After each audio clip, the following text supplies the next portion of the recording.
Here's a brief but annoying message to let you know that you could have first heard this episode 9 months ago if you were a subscriber to our Iron Filing Society Patreon offering. For the price of a pint and a St Clement's each month, you can get up to 4 episodes a week, 9 months before the rest of the world gets them. Early access to regular episodes, lots of other marvellous benefits, and there's absolutely no adverts or brief but annoying messages like this that will get right on your ticks. Find out more and subscribe now at tftimemachine.com/ironfilings. Here we go, here we go, here we go, here we go, this is it! This is Top Flight Time Machine. I am Andy Hotbody Dawson. Pow, pow, pow. I am Sam Nifty Delaney. So what? Welcome along another episode of the History Box. Look at the 1980s Rabies Mania. We're at the stage of the deep dive now where we're looking at some warning videos that were put out, public information films by the government to stop us all from getting rabies and bringing rabid dogs, cats, etc. Into Britain, which it probably worked because, as we've looked before, the stats show that there was very few cases of rabies in this country. So we went full tinfoil hat conspiracy theory last time about the Queen, Michael Jackson, the Sphinx. That's now been added to the conspiracy theory oeuvre, is the word, I don't know.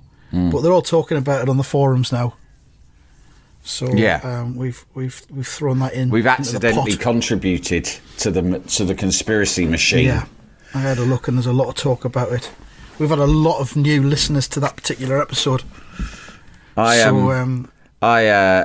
This is another.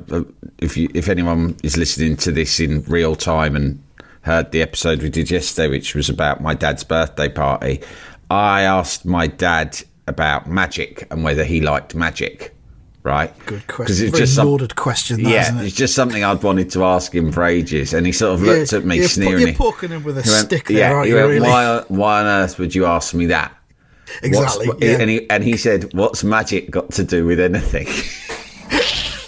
And I said, "Well, the thing about it is," he goes, "It's He said, "I mean, magic is irrelevant." And I said, "Well, it's not really, Dad, because it's a huge global entertainment industry." And he went, "Industry magic." He went, "Is it?" And I went, "Yes." I said, "It's up there with sport or music or anything." I said, "You go to Las Vegas, they fill out entire theatres for people watching magic, right?" And he looked at me like as if he was very sceptical about this, right? And I said, "I'm telling you, magic is big." He said, "Well, what do you want to know?" "Of course I don't like magic." And I said, "Well, why not?" And he said, "Well, the thing about magic is the only people who enjoy magic are the same people who enjoy conspiracy theories. That's why I'm bringing it up." I said, "What do you mean?" He goes, "Well, the world can sometimes seem like a dreary and predictable place. So there are people out there who are bored," and he always says insecure. That's his main insult to anyone, right? He goes, "They're probably bored and insecure, and they choose to suspend their disbelief. And whether it be something to do with the earth being flat, or the COVID vaccine, or a simple magician making a coin appear from behind your head." Or a film. Yeah. He said it's all conspiracy theory. And it's all basically aimed at conspiracy theorists. And I said, "So magic is a conspiracy?" And he was like, "Basically, yeah. It's the same deal. Same shit, different name." So does insecure then is an insult, I guess. Does your dad regard himself as secure? Yeah, that's what's really weird. And I brought this up with him. I mean, obviously it was his birthday, so I was trying my absolute best to not goad him or get involved in a thing. But basically, we're having this discussion about ice cream, right? And he was like, my brother and my niece were telling a story about how they took him to their favourite local restaurant. And at the end, the waiter came over and said, "Do you want any dessert?" And he said, "1 scoop of vanilla ice cream." Because that's what my dad always orders at the end of a meal in a restaurant. 1 scoop. And he's very specific. 1 scoop of vanilla ice cream. And they say, and the waiter was very friendly, and he said, "You can have 3 scoops. You can have 3 flavours." And he went, "I don't want 3 scoops. I want 1 scoop of vanilla ice cream." And they said, "But for the same price, you get 3. So should we bring you 3 scoops of vanilla?" And he went, "No." And my dad started to bristle. He went, "I think I've been very clear about what I want. I want 1 scoop of vanilla ice cream. So they said, yeah, and they were like, strange. All right. So they fuck off, right? And then there's obviously a shift changeover because the waiter who comes back is different. And guess what? That's right. He's got 3 balls of vanilla ice cream. 3 balls? Three balls of vanilla, 3 scoops of vanilla ice cream in 1 bowl. Apparently, and I really genuinely didn't want to know the details because I find it actually upsetting, but he went fucking ballistic about it, God. Right? And I was like, well, why didn't you just, if you're so desperate to only have one, why didn't you just ignore the other 2 and let them melt? Yeah. Right? So anyway, the reason it's got to do with insecurity is that we went, well, why do you order vanilla anyway? It's boring, right?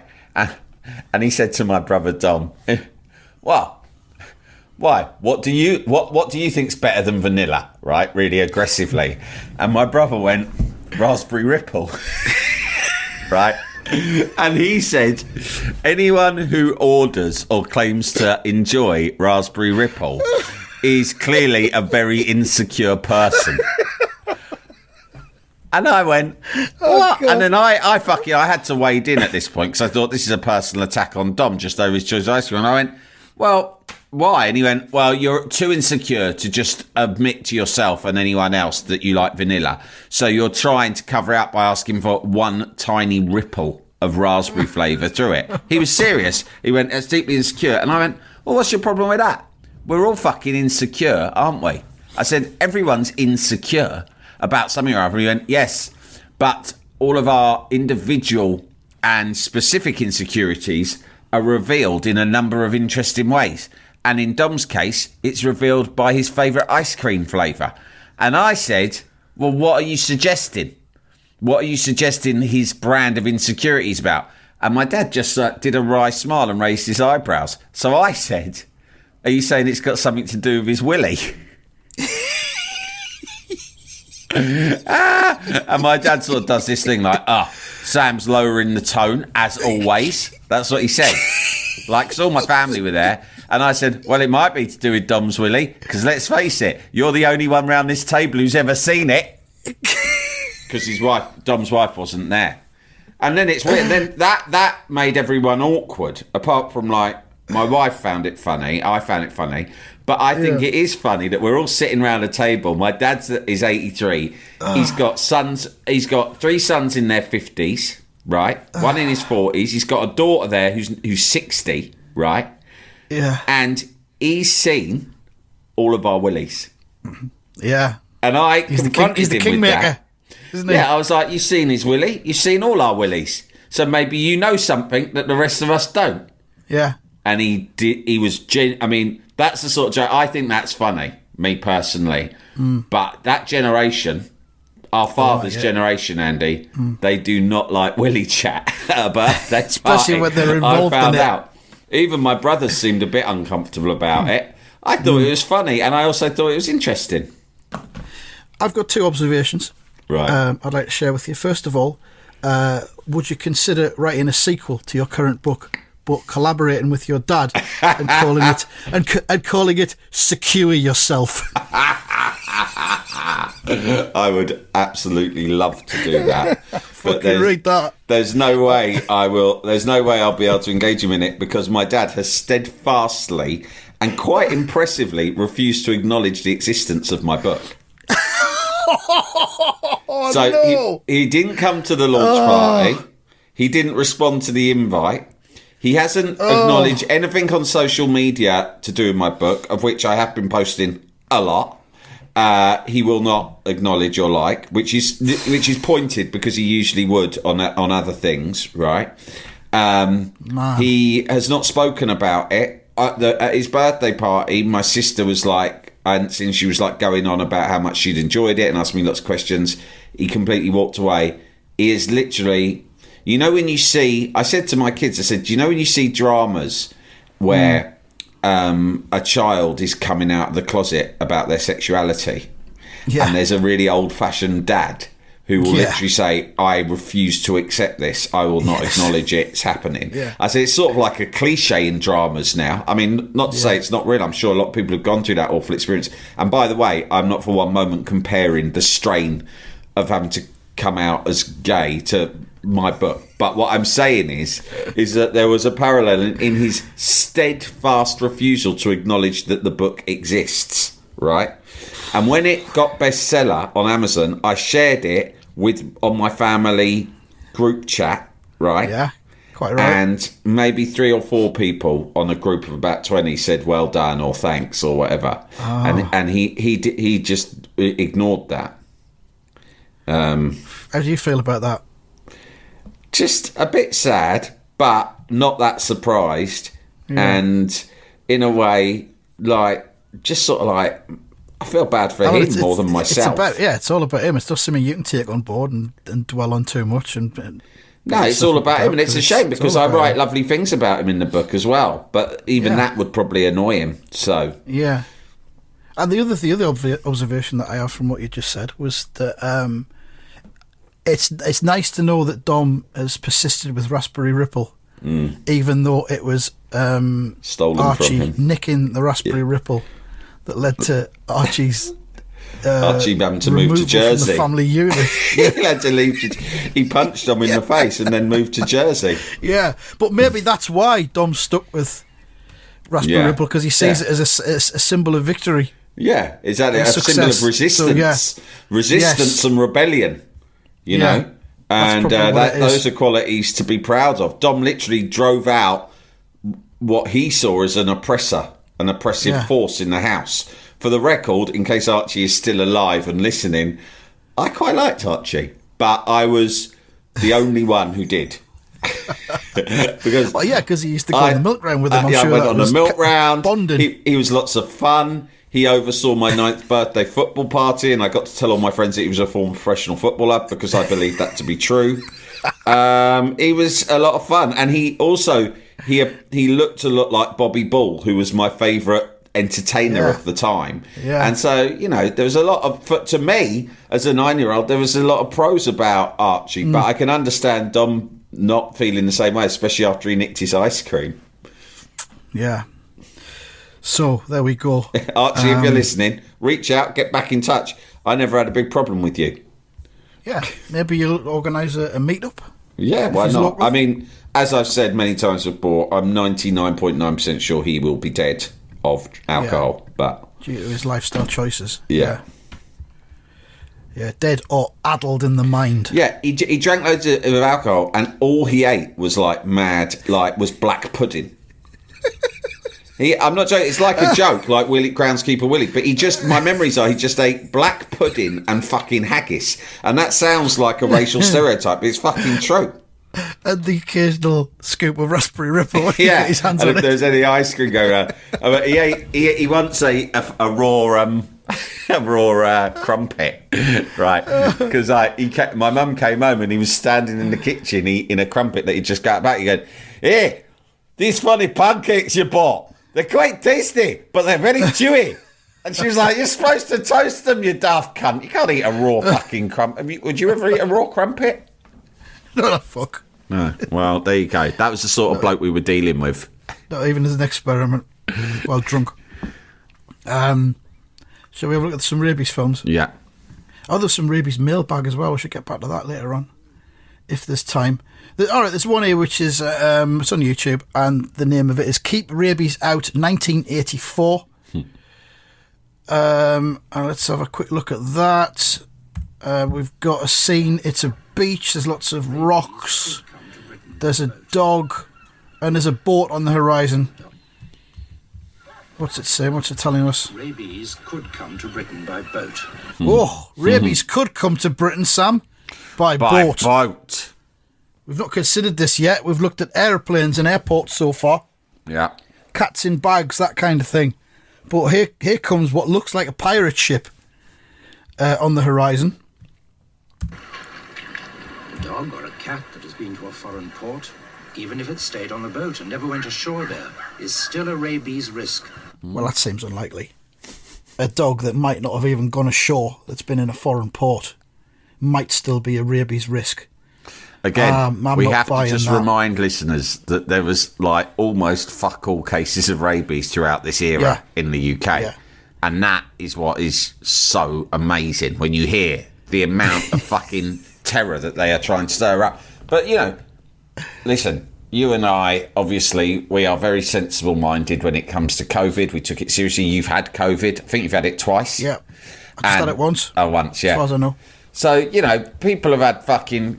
You know, we're not COVID conspiracy theorists, but when you hear the amount of time and energy and money that the British government invested in stirring up this fucking fear about rabies and then compare it to cases of rabies, you do sort of think, wow, they were, you know, in those days you were capable of spreading any kind of misinformation you wanted. Jalapeño.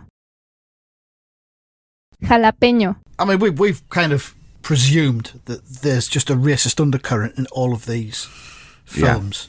Yeah. The real message is, be afraid of abroad. Be afraid of the foreigner, the other.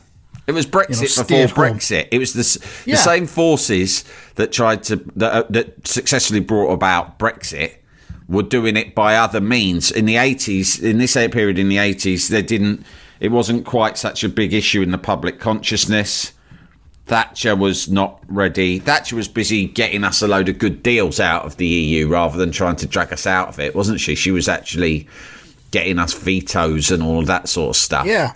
So she was into it. The powers that be, or the shadowy forces who were basically xenophobes, were trying other means. So I reckon they drummed up rabies fear, probably with a load of those shadily funded think tanks that did a load of like iffy research on the spread of rabies. Street. Yeah, whatever Tufton Street of the 80s was.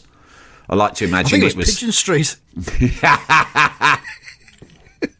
Load of think tanks on Pigeon Street. It's not, because Pigeon Street, if you remember, was quite multiracial. It was actually. It was good. It was quite pioneering in that sense, wasn't it? What's the opposite of Tufton Street? It's Pigeon Street.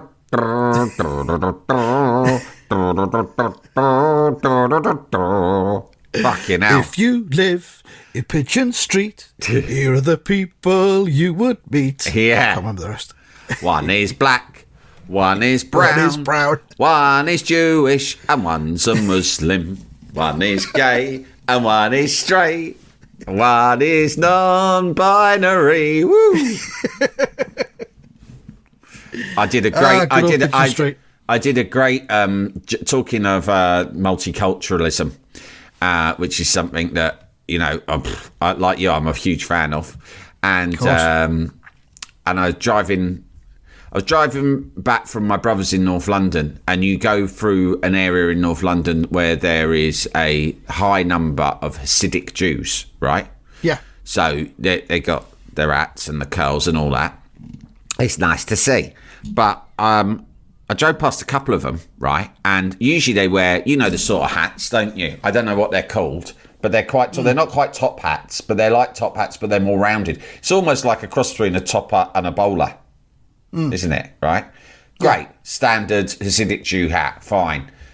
But his mate has got this fucking hat. It was a cold evening. His mate has got all the rest of the Hasidic Jew outfit that we know and love, but his hat's different. His hat is like, imagine a Russian Cossack's hat, right? Round and furry. I think Liz Truss wore one when she was in Russia last year trying to show off. Oh, I know what kind you mean, yeah. But imagine that, like a normal one, but now imagine its its circumference was sort of 3 or 4 times the usual that you would expect. It was like huge. It was It was like, it kind of went, what am I looking for? Radius or circumference? The radius, it was like went out 2 foot from the crown of his head, right? And it was... Was it the kind of thing that Jamiroquai would have worn, but more? Oh, you stepped on my joke, because it was my joke of the week. I saw him, and I went to my wife, who is Jewish, by the way. I went to her, fuck me, look, it's Jamiroquai. Jamiroquai. Hey! And even she laughed, and she rarely, as I've said, she rarely laughs at my jokes. I was so happy with it. I was so happy with it, Andy. I just thought, and just to reiterate, Sam's wife is Jewish. She's Jewish, so it's fine. My kids are part Jewish. It's fine. Plus, as I said, listen, said to the kids, listen, right, I've grown up in a very multicultural environment my whole life. If you grew up in London, in part of West London I lived in, every school I went to was extremely multicultural, extremely diverse in all ways, right? Yeah.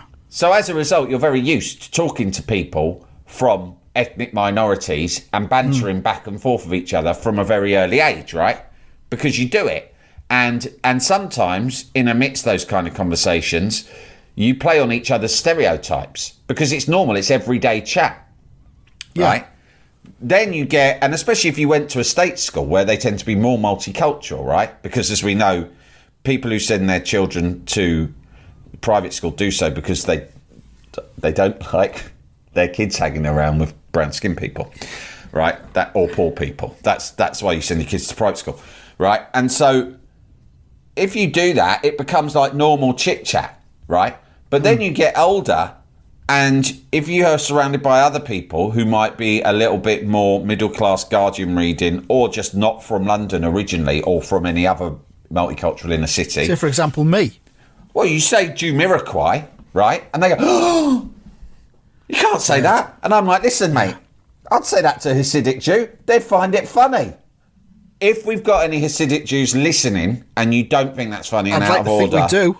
I like to think they all listen together in the same room. Then I really apologise, because actually they are on the receiving end of some pretty nasty prejudice. A lot I've seen around London before, but all I'm saying is I think that in that it was just such a perfect joke and it was so perfectly timed. It's just, you know, when everything comes together all at once. Yeah. It just popped in there, and it's not my usual. We don't usually go for wordplay on this podcast. I've said before I don't like puns or wordplay. I find it cunty, but it was just so good, mate. I'm proud. As you can tell, I'm proud of it. Exactly. The thing is, as well, you thought of it straight away and not like say 45 seconds later. That was what was amazing about it. And I'm not quick-witted in that manner. Do you know what I mean? I rarely think of things of that nature. You're not Giles Brandreth, are you? I'm really not. It's not my kind of gag. Like, my gag was more earlier that day when I said that my dad knew something about my brother's willy. That's more my usual level. Do you know what I mean? But this was like a higher level of humour, and I'm still buzzing off it now. That's good. I'm really glad to hear it. Jamiroquai. Can't stop saying it. There's a slight Cosmos moment just happened. I just glanced at a tweet from a comedy historian called Robert Ross, who appears on lots of documentaries about comedy, and he's written a few books and stuff. And it's a picture. And at the weekend, there was at the Leicester Square Theatre, where we've appeared before, there was an evening of celebration of Richard Briers, which would have been fantastic to have been at, wouldn't it? Wouldn't that have been great? Great idea. And loads of the people who were involved are all in that dressing room that we sat in at the Leicester Square Theatre. And there's about 7 of them there. Who are they? And he says, what total joy. I don't recognise many of them, actually. I can't see... Oh, I can see Paul from Ever Decreasing Circles. Oh, legend. And, is he still handsome? And I think that's Penelope Wilton next to him as well. So, yeah, there is some big names in there. Penelope Wilton. Don't know if you know this fun fact. I'm sure I told you before. Won't dwell on it. But related to Rod McDonald. Yeah. Excellent. The best thing about Rod McDonald. Yeah. It says, this is the very cosy dressing room minutes before the show. What a cast. And Robert Gillespie and Giles Brandreth hadn't arrived yet. So Brandreth was in there as well later that evening. He'll fucking turn up to the opening of envelope, that bloke, won't he? Same room that we've been in. He walks into the... You know what his catchphrase when he walks into the room with something like that, Brandreth, his catchphrase is, here comes the cunt. And he swaggers in. He does his cockney strut and he goes, here he is, here comes the cunt. And I go, well, Gilesy boy's here. Classic Giles. Oh, God. Massive cunt. Remember the... I'm surprised Eamon Holmes wasn't there telling that story about when him and Alex Ferguson went on a Who Wants to Be a Celebrity, Who Wants to Be a Millionaire, and they got the question about Richard... and then it's a long story that I'm not going to retell it here. I just love the punchline where he asked Richard Briers what the name of the chicken was years later. He goes, I haven't got a fucking clue. Haven't got a fucking clue. I saw something about Eamon Holmes on Twitter yesterday. What was it?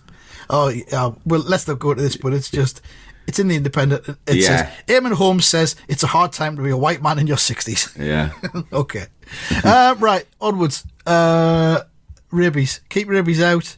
So the ship is coming in. There's a fella there on the beach with his dog. It looks a bit Labrador-esque, I think. Not quite sure, because it's very darkly lit. It's very grey and washed out, this scene. It's meant to suggest grimness and death, I think. So here comes the ship. Stayed on the boat and never went ashore there. Yeah. It's still a rabies risk. And Okay. must be quarantined. Must be quarantined. Most yachtsmen know the rules and keep them. But it only takes one selfish act. Just one animal allowed to land illegally could bring rabies to Britain. And then someone has got off this ship and onto a little power boat thing, a dinghy, and they're coming ashore. They've got a box with export written on it. So they're bringing something. Yeah, we know in. what's in there. Rabies. You got a box full of rabies, haven't you? Yeah. What else is going on? Is it a woman? I don't know, I'm not sure. It takes one selfish act. It's either a woman or a man with long hair, which is the 1970s, when this was. That was the 1984. And then there's a kid as well, and there's the dog, which has got off the boat. They're coming ashore. The man is beginning to look concerned. Illegally could bring rabies to Britain. He's stroking his dog. He's putting his dog on its lead. Find out. The rabid dog is at the front of the dinghy. It's jumped into the sea. It's running ashore. Keep away, Rover. That could it's have shaking rabies. itself dry. Yeah. Oh, no, that's how it spreads. And then... The police. Rabies. Oh, hang on, what? Any Police? animal may have been abroad. Find out. And if you're right, then tell the police. There we are. Grass in time. What are the fucking police going to do about it? Exactly. Can you How are they imagine? going to find a dog? The police are too busy going around doing racism or abusing women. Yeah. Sorry, we ain't got time for that. What is it? A diseased dog? Oh, no, thank you. We've only got 2 sticks with hoops on and they're both out at the moment. Am I going to get to beat any black guys up or get me in the way in some way? No, not interested. Will it allow me to sexually harass a woman? No, sorry, can't. I'm a bit busy. No, we will lend you the stick with the hoop on once we get it back in. I've been using it to be racist with. I won't go into the details how.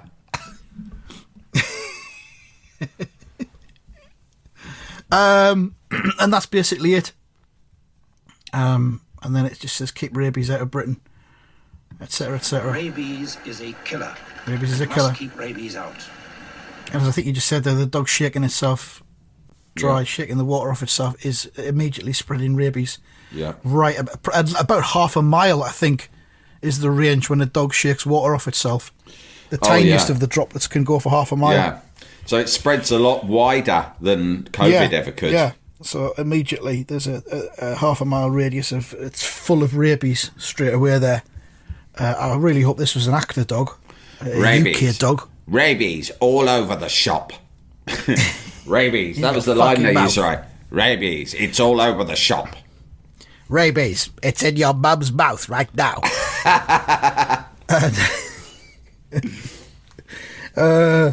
Show us a bit rabies mailbag. Yeah. Before we go. I don't know if we've done this one or not. I think we might have done. Because there was a bit last week where we had a bit of a technical issue. We had to cut like 10 minutes of the episode out. Was that when I said an inappropriate thing? No, it was another time. You turned into a robot, speed-addled robot. Here's one.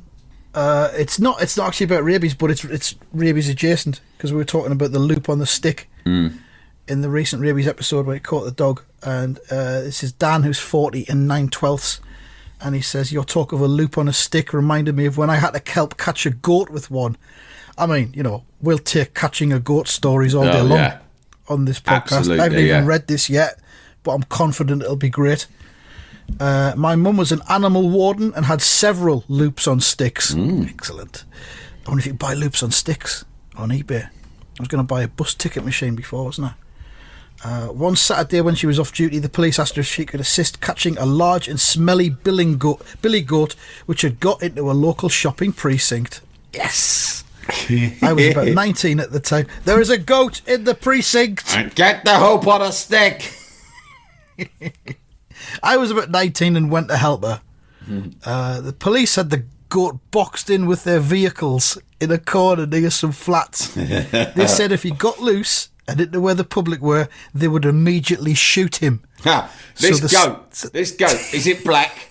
No, it's a white goat. Well, what's the problem? We're not coming down there. We got enough on our plate.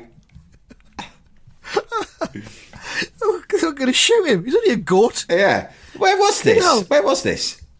He hasn't said. So they said they would immediately shoot him, so stakes were high, said Dan.